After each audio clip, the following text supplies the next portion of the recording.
All right. I've been in the coaching, mentoring, counseling business for now nearly 20 plus years. And the majority of my clients have all been Indians. Okay, majority. And most of the Indians who take my services are either Indians who want to leave India or they want to go to a foreign country, especially like Middle East, Dubai. Nowadays, I get many people who want to go to Canada, Australia, USA, Europe. Okay. And whenever they approach me, whether it's personal branding, whether it is resume rebrand, interview coaching, marriage advice, or relationship, whatever, okay, I always like to first ask them why. Why do you want to change? Why do you want to leave India? Why do you want to marry, let's say, a foreigner, not Indian? Why is it that things are so good for you back home? You can be with your family. Why do you want to go to a foreign country where nobody knows you and start a family there? So I always like to understand the core reason. Okay. And based on that, I can advise them or give them guidance. Now, over the years, I've seen a pattern. I've seen a pattern why people want to leave India, and it is more so now than ever before. Okay, that is why if you check online or you go online, you will see so many Indians who have migrated to Canada, so many gone to Australia, so many gone overseas, and now the world has noticed whereby they are seeing so many Indians, and it has opened a Pandora's box of problems. Indians are not able to adjust to the culture. They are trying to bring Indian culture into the West. Like you'll see videos of Canada. Oh, this is Canada, and then you'll see everyone doing Punjabi music, or they are dancing, or they are shouting and screaming. We are temporary workers. We want to be permanent citizens here in Australia, or let's say in the UK, and we are seeing all these problems come up. Okay. And the reason for this is Indians want to run away from India. They are trying to escape from India. Now, what are the reasons? Now, I'm not saying India is one of the worst countries in the world. No. India is much better than many other countries. Okay. India offers more benefits than most of the third world countries. But India has a lot of challenges. In this video, I'll be giving you 33 pieces of 33 issues and problems that definitely impact India, that are hurting India so badly. But it's like you act like, oh, it doesn't exist. I'll tell you the major problem with India. The major problem with India is it's the analogy I can give you is like a bodybuilder who shows his perfect physique, he shows his muscles, he shows his amazing skin, shows six pack abs, and then he puts it on Instagram and with amazing filter, and he writes amazing descriptions. Work hard, you'll succeed. I weigh this much. My body fat is so low. I can lift so much. So it looks all very nice, but internally, the person has diabetes, blood pressure, cholesterol, internal diseases. So even if you show outside you're perfect, but internally you have so many issues, you're never going to succeed. So in this video, I'm going to share with you the 33 problems that I've, taken down by speaking to clients, especially this year. And why I strongly believe that until and unless India sorts these out or deals with these issues, India is never going to be a superpower. India is never going to be number one, and India is never going to be the greatest country. Yes, you love your country, you are patriotic to your country, you have a nationalistic pride, but you cannot change reality. So I'm going to give you these 33 points. I want you to tell me where I'm wrong, and feel free to add your input in the comment section. So, number one, I think the first and biggest problem that India is facing today is the population is so large, and the jobs are so small. You have so many Indians graduating from college every single year, year after year. 100,000 new graduates are coming into the workforce. But where are the jobs? You don't have the jobs are not able to match the graduates. And even if there are existing jobs, the graduates don't want to work for piddly peanuts. They are paid so much of money for college, so much of money for tuition, so much of money for trying to get into a premier college where they pay donations, and then you're giving them a job that is lifeless and terrible, and the salary is not even half of what you paid for college. So that results in exceptionally high degree of unemployment, dissatisfaction in terms of their jobs, and it's like a lifeless job. People are taking jobs and there is no soul in their job. So the first problem is the high degree of unemployment and total dissatisfaction of the quality of education versus the job that they are getting. Okay. Why do you think so many people are constantly asking, I would like a job in Dubai? Because the salary that they earn in India, they'll earn 10 times more if they go abroad for a college fresher. And this is a fact. This is not me telling you something that doesn't exist. The second one is inflation. If you're rich, if you have money, you don't give a damn. Oh, the price of onions double, no problem. The price of eating food extra, no problem. Electricity more, no problem. Rent, no problem. But if you are middle class and lower middle class, which is the majority of India, well, you do have a serious problem. Fuel, food, housing, this eats into your savings. So just imagine you're living hand to mouth, and now you have to squeeze yourself even more. And the strain is on these middle class families, and many of them find it very hard. I mean, very hard to manage. Then number three is, which is all over the newspaper, is this tax, this new tax. I don't know what this lady is doing, and I don't know why or what is the logic behind it. But every time there are new taxes, every time there is like higher GST rates, and this massive backlash, but she doesn't seem to be bothered. Even if you buy something and you sold it in a loss, it seems there also you need to pay taxes. It just doesn't make sense. It's like you buy something and you get money, you're taxed for that money you get, and then you go shopping, for that also you have to pay tax, and then whatever you do, everything, every single thing, you have a tax. The government takes a slice of the pie. What are you left with, man?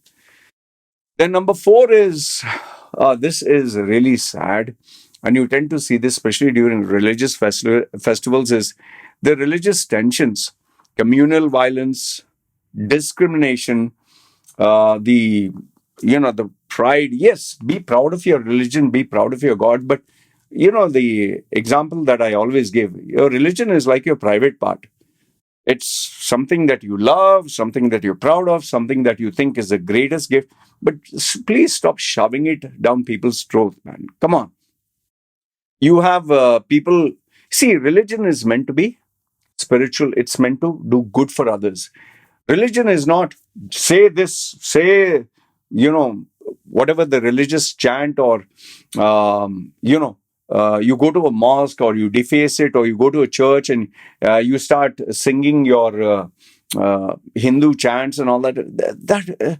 And when you start moral policing, the incident that took place, this NGO was serving food, and this Muslim lady came in. He told her, "Say Jai Shri Ram, or I'm not giving you food." I mean, there are Sikh communities, there are Muslim communities. They are not asking you. I'm not saying all of them are perfect or all of them are bad, but you just need one bad apple, one bad incident, and it leaves a bad taste in your mouth. Yeah, I'm not. I have plenty of Hindu friends. They're pretty cool. They're pretty chill pill, and there are a lot of Indian Hindus who have commented below this. Why you're doing this, man? This is giving us a bad name. But like I said, it's like guys on bikes wearing oranges and having saffron flags, and they're just destroying a mosque or a church. This is not the way. So hate crimes, mob lynching, um, And also, this is not being talked about. Discrimination in jobs, discrimination in opportunities, education, and even social services where you have to do good. So when you bring the religious trump card, it spoils everything. It can be any religion in the world. Okay, even we have. I've spoken about Christians, Hindus, Muslims. When religion is used to do good for others, it's better. But when you take it as a matter of pride and identity and you use it to put others down, that's a bad thing. And all you have to do is just Google search the news, you'll find enough and more. Number five is the mixing of religion and politics. You can do your own research on this. Hindutva, HINDUTVA in politics. Hindutva in politics. Um, there is video evidence of BJP groups holding their hands like a Nazi kind of salute, and there is actual evidence of these politicians um, highlighting their religion and putting other religions down, other communities down, and they are getting an applause and they're getting so much of praise. This is not right. And it doesn't help the country at all. Yes, it'll help you stay in power. The politicians are taking advantage, but not for lay people. Sowing the seeds of hatred among people who lived as a community with love, and you know how British conquered India. They exploited the lack of unity. We need unity in India if India has to succeed. Number six is the Citizenship Amendment Act and NRC, National Registry. Let me get the full form. NRC in India. In India. Okay, that is the National Register of Citizens. Now, it doesn't impact me. It doesn't impact you, but it does impact the majority of poor people who are there. Many of them are being bullied. Especially, see, Citizenship Amendment Act. No matter how you want to say it, it explicitly says it provides citizenship to non-Muslim refugees. Explicitly, it says Citizenship Amendment Act provides citizenship to non-Muslim refugees. They have excluded Muslims. So when you zero down on one religion, that's not right. You can give whatever logic. Oh, when you have Muslims, you left, or the Mughal Empire 500 years ago, and this and that. Uh, like I told you, it doesn't impact me. It doesn't impact you. It doesn't impact people who have money. But there is a small subset of people who it does impact, and you can check the documentaries online. Many Muslims who are poor, they are afraid, especially in Assam, where NRC has already been implemented. Now, number seven is the censorship and control of the media by the government. Yes, you need to monitor what is being put online. But if any content that is critical of the government is being censored, and your offices are being raided, whether it's Al Jazeera, BBC World, whichever, if you're just raiding the office, then there is no freedom of speech and freedom of expression. Yes, some people are misusing that, but then you're talking of news channels. And then number eight is crackdown on dissents of news, like activists, journalists, critics of the government. They are being charged, and there's enough and more evidence for this. They're charged with sedition, defamation, national security threats. And just imagine if you criticized, let's say, the top boss of a political party, and you're put into prison with fake claims, and the judges are in your pocket or the lawyers are in your pocket. It makes many people afraid. I have personally spoken to a few journalists, not many. They are afraid. They are very afraid of the price that they have to pay being in jail with no trial or fake claims. And what about their wives, their children? They will be attacked. Then, and by the way, why do you think I'm afraid to be in India? Because if I put a video like this that is not popular with any political party, any of these goons can just come into my house, smash my stuff, set it on fire, have a fake FIR, and what will I do? I'm one person against all of them. Then number nine is one of the key reasons is the air pollution that is there in India, especially places like Delhi, Mumbai, Kolkata. In fact, this I actually experienced when I went for a business trip. You put the white cloth here, just put a white cloth and just cover it only your eyes, and go driving on a scooter in Delhi or Mumbai. Go for a, like a trip for 1 hour, 2 hours, and once you reach home, when you take it out, this I've seen, I've done it. When you take it out, you will have a black suit here, and that cloth, which was supposed to be white, is covered with lots of, I don't know whether it's kerosene, smog, or what it is. It's dirt, and you're breathing this through your nostrils. Many people have asthma, they have health issues, and it seems to only get worse. I don't know what people uh, are burning in their fields, but it is also the cheap gasoline that is being used, and yes, the population that is there. What do you do about it? Number 10 is there's a lot of water scarcity and water availability in many poorer places. I don't have much research on this, but I've also found out that some buildings in some places, they don't even have water at certain times. You have to fill water within this time, and there's no 24-hour water supply. Number 11 is the public system is completely overloaded. It's underfunded. Many doctors literally have to work almost 24 hours straight shift. And there are doctors I know, who standing only, they fell asleep when they were operating because lack of doctors. Yeah, there's lack of even equipment, or even during COVID, we've seen the ruckus that was there. I mean, doctors are going on strike, and then people are lying on the streets. Number 12 is the COVID-19 aftermath and censorship. Still now, the actual data is not available. You don't have accurate data. And there are so many people who, whether they took the vaccine or didn't take the vaccine, they are undergoing health issues, they're going financial issues, because obviously you have to pay money to take care of yourself. So that censorship is there. They just want to portray we succeeded. We overcame COVID. We'll take the steel pan and spoon and we'll bang and stand in the balcony. That is what was being promulgated by the politicians. And then you also had this fake information of drinking cow urine or eating cow dung. Just Google search "doctor eats cow dung" on YouTube, and you'll see him eating and having bath in cow dung, and this heals COVID. Come on, man. Number 13 is people have lost trust in government institutions for fair play. The bureaucracy, the underhanded politics, the taking money under the table, it's become so bad now. People just don't know that even if you follow the straight path, will justice be served? Will you get what you deserve? Or will it be delayed? Number 14, the BJP has done quite a lot of things which no other political party has done, both good as well as not so good.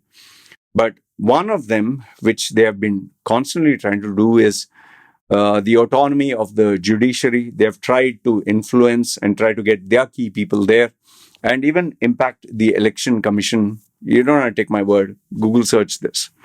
Number 15 is there is a massive gap now growing between the rich, who are getting even more richer, the poor, who are getting even more poorer, and the middle class is struggling. So either you do whatever it takes to become even more richer, or once you get poor, then it's a problem. Number 16 is the quality of Indians who are going abroad. And by quality, I don't mean positive. The individuals who are going abroad, you just search online, you will find some group of tourists or some group of individuals who are, who are doing something that, you represent India, you look Indian, you act Indian, you behave Indian, you have an Indian passport.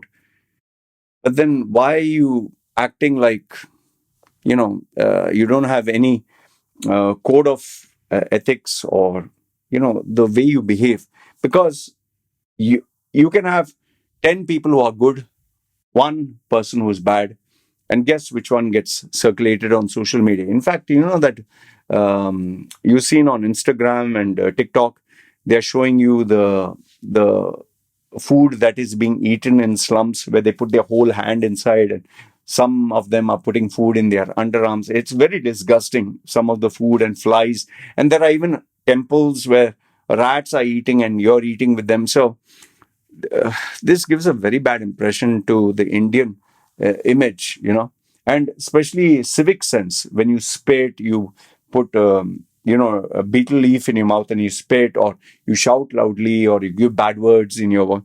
That's not right, yeah. And especially Google search this, the Bali Indian tourist in Bali embarrassment. Goodness, they actually stole from the hotel. That is why so many Indians, when they come and check in groups, strict instruction. I know this because my friend works in the hotel. Strict instructions. They have a checklist to make sure as you're checking out, they will check everything is in place. Only then you're allowed to check out. If anything is missing, you have to pay. Then uh, the fake degrees and fake qualifications. Number 17. This it's not only what you Google. I have so many decision makers who are based abroad, and they literally share with me sometimes, when they have a Zoom call, they have to record it. They share with me, and it is so atrocious. Imagine someone has a PhD in English, or masters in English, or masters in some subject, and they can't string together a few words in English. Imagine you say that I'm masters in business administration, and you can't talk, you can't market, you can't sell yourself. You don't even know basics of management. Then isn't it obvious that if you have a PhD or masters in English and you can't speak in English, isn't that degree fake? And we also have in India, we have institutes that offer fake degrees for cash. Lately, I just saw in Gujarat, it seems 17 doctors, all of them, who managed to get their qualifications for being a doctor and operating illegally for 70,000 Indian rupees. Only 70,000, 70. I don't know if it was US dollars or whatever, but 70,000 was the amount given there. Number 18 is, this is all over the YouTube, fake calls and scam centers which operate very legally in India. Okay? Fake call centers. These Indians, they will put on an accent. They will try to give you scammy cards. They'll try to tell you there's a virus in your computer, and they target people in the West. Nothing new.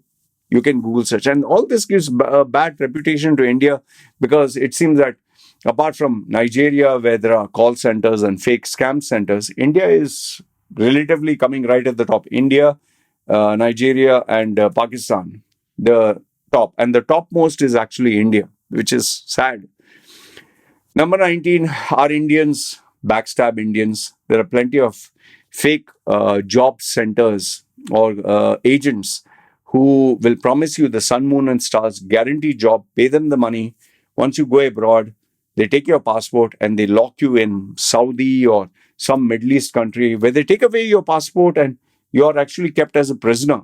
These are actual real life incidents which are happening. Imagine you sell your plot of land, you sell your parents' wealth, you trust an Indian, and who tells you you'll get a good job, you'll get a good life, and there you're working as a guy who's in a construction area or standing in the sun, and you don't have phone, you don't have anything. You're kept as a prisoner. Number 20 is data privacy concerns.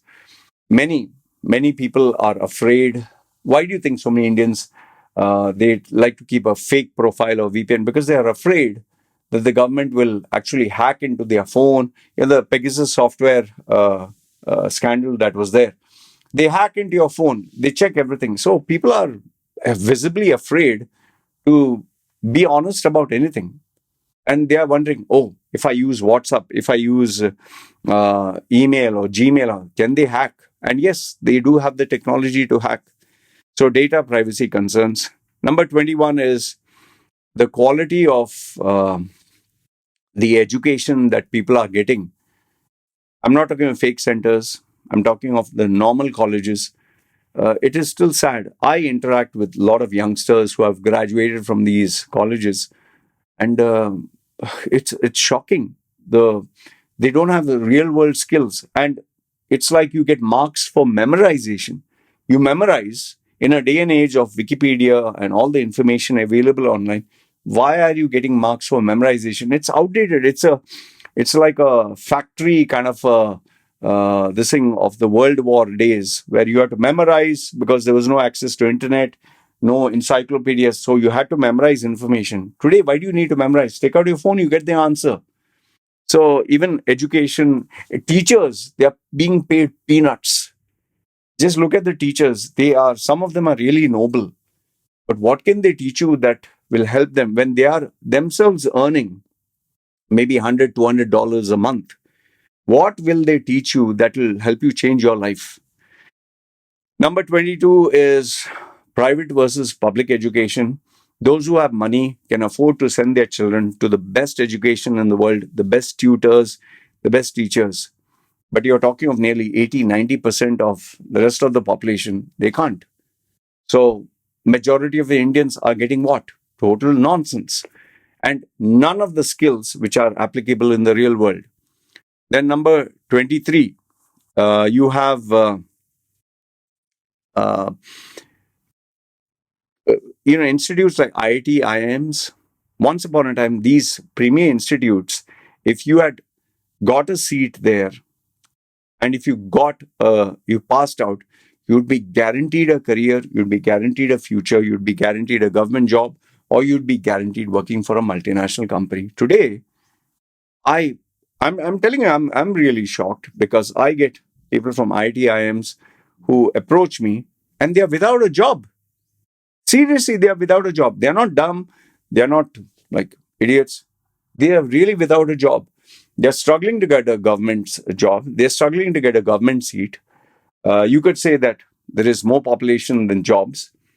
And multinational companies are now busy exploiting them by not paying them a decent salary.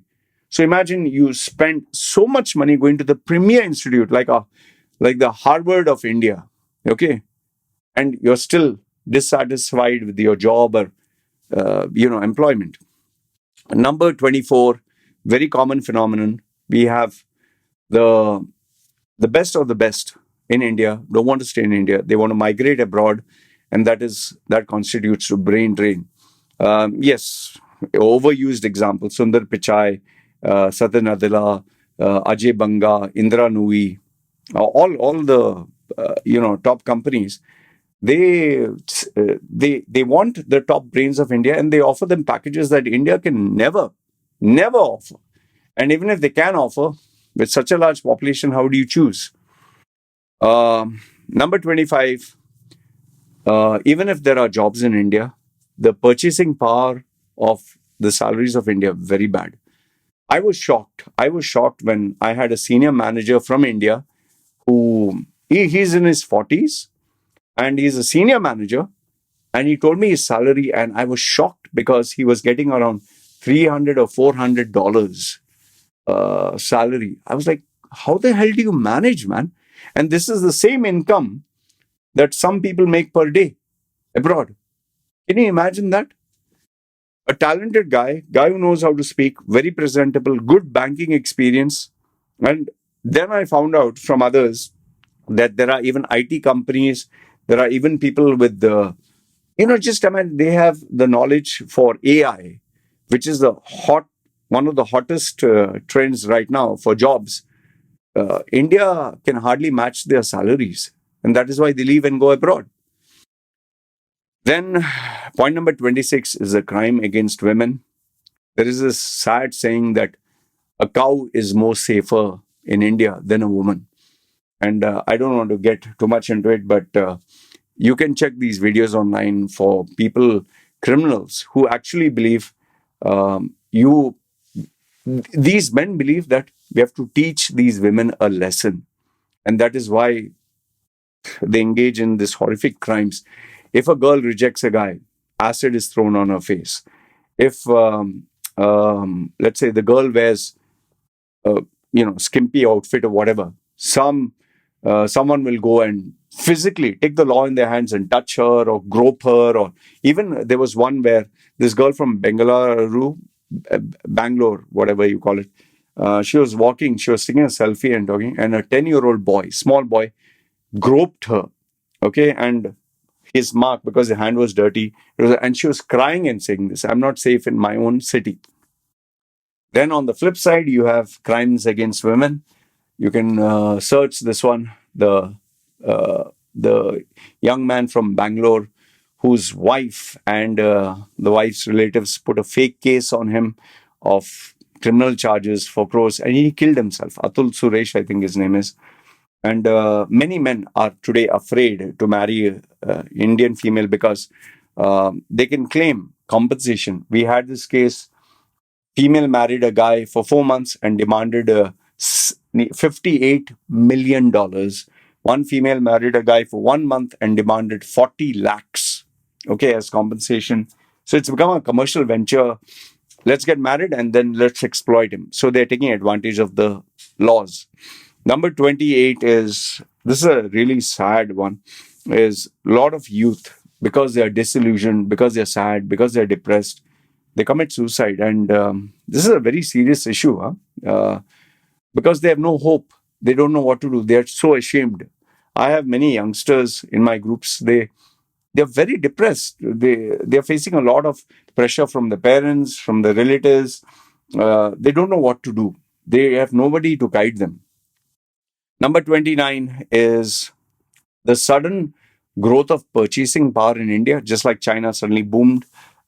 India also now purchasing power. They have lots of visa on arrival for tourists, and they are just so excited. They don't know what to do. And the worst part is they don't know how to behave. So all of a sudden you gave them so much of power and money, and they take their lack of manners and lack of class, and they make a complete mockery out of themselves. They think nobody's watching, but you're destroying the reputation of all the other Indians whom you represent. Number 30 is, this is so very common. Indians, they like to believe they are never wrong, especially our keyboard warriors. You debate with them on anything, they will just, because they did a little bit of research online and they got biased information, they will tell you, if you talk to them about the problems that are today, they will tell you, Nehru did it. The Mughal Empire 500 years ago did it. Or 1,000 years before, it was like this. It doesn't make any logical sense. You're talking of the problem of today and you're blaming it 1,000 years ago. It's like, example, I failed in my exam, and I blame this 1,000 years ago, someone did this. Come on, man.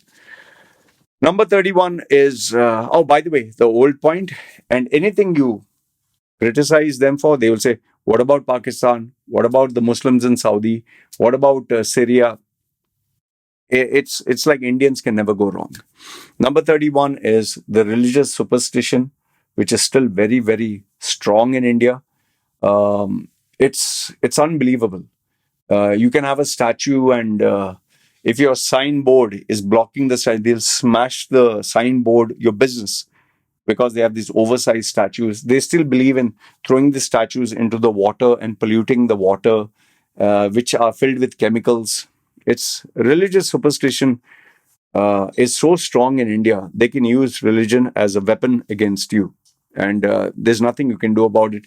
That is why we have murders related to just transportation of animals like cows.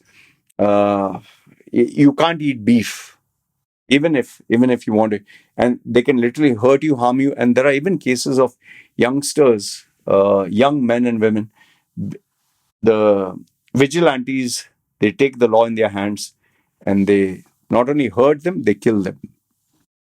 Number 32 is the backward culture, the backward tradition, and the backward norms, which are still followed in so many families. Like, for example, you have to be fair skinned. There's a lot of value of being fair skinned. Oh, you have to have a prestigious job. Oh, if you have a child, is it a girl? No, we need a boy to carry on the name. These are still very strong in India, and they will continue to remain. Okay. And last, if not the least, the final one is yes, Indians like to show that they are modern, like the physique. Outside, everything is perfect, but inside, everything is messed up. And I'll tell you where Indians lack is the real skills of the world: grooming, uh, manners, basic manners, etiquettes, the art of communication. Just because you copy something from ChatGPT or the internet, that doesn't become yeah. You can be a very brave keyboard warrior behind an anonymous name, but real life, when they talk, it's completely zero, man. And then they have this bravado. Oh, you come, you talk to me, your guts and this and that, and then they start abusing you, your family, your loved ones. That is debate for them when you abuse. And the biggest one of all, Indians believe they are never wrong. Everyone else is wrong except them. So, with that attitude, how can India become number one? How can you grow? How can you learn? How can you evolve? And as a bonus, the ones who migrate abroad, instead of, you know, absorbing, allowing themselves to get absorbed into the culture and accepting this thing, they want to bring India and make that place India. Okay, you speak my motherland, my mother tongue, you accept my religious this thing. We have seen people dressed up in their religious festivals and blocking the road and shouting their, traditional chant. And many foreigners, they don't like this. They really don't. Anyway, let me know your thoughts in the comments below. This has been quite a long video, 33 points. And I would like to know, what do you have to say? Do you think I'm wrong? If I'm wrong, which point? And if you think I'm right, what is the solution for this? Okay, I look forward to hearing from you. This is me signing off. Take care.